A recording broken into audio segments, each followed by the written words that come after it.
Queen made it clear that she was welcoming Meghan Markle into her family with open arms during her Christmas speech, when she prominently displayed the engagement picture of Prince Harry and his fiancée on her desk. Framed photographs of the Queen's grandson Prince Harry and his American fiancée Ms Markle sat on her desk as she gave her annual TV address to the nation and the Commonwealth. She had images of her great-grandson Prince George and Princess Charlotte also on show, and spoke about the Duke and Duchess of Cambridge's new child, which is due to be born in April 2018. The monarch also had 2 photographs of her and her husband of 70 years, the Duke of Edinburgh, at their wedding ceremony, along with her son Prince Charles and his wife Camilla.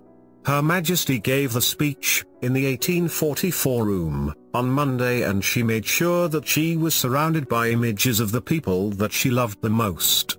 One frame featured the last official photograph of the Prince of Wales and the Duchess of Cambridge at her 70th birthday celebrations. And the images of the Queen and her husband were one black and white image from their 1947 wedding, and a color photograph released to make their 70th wedding anniversary, this year taken by Chris Jackson.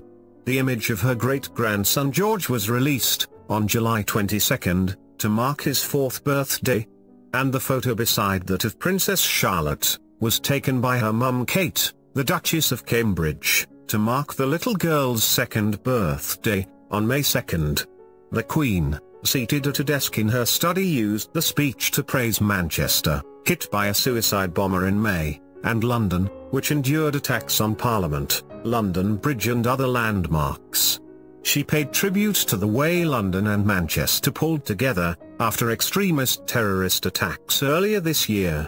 She said the city's powerful identities shone through over the past 12 months, in the face of appalling attacks.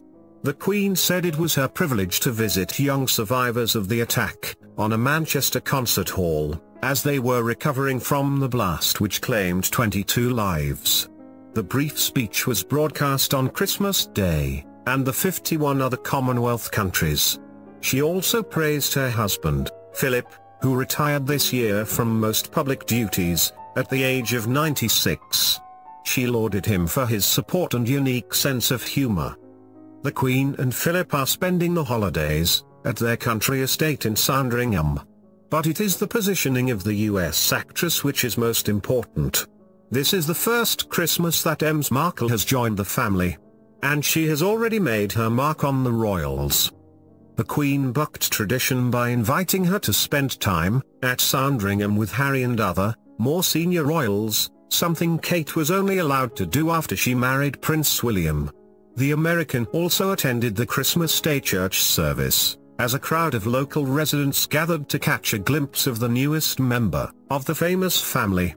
The royal family had a private lunch scheduled after the church service, with turkey reared on the estate featured on the menu.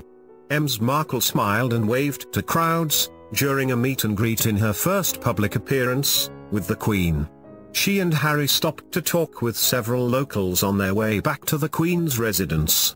Judith Wallace talked briefly with the couple. She said, "She was very, very lovely." The Queen was joined by her husband, Prince Philip, and close family members including grandson Prince William and his wife, Kate, who is expected to give birth to the couple's 3rd child in the spring. Elizabeth and Philip missed last year's church service because they had the flu, but they seemed in good health during Monday's brief appearance. Philip walked back to the Queen's house with other royals, but Elizabeth opted to be driven. She and Prince Charles' wife, Camilla, rode to and from the service in a chauffeured Bentley with a horse-themed hood ornament, perhaps chosen by the Queen, who loves horses and horse racing.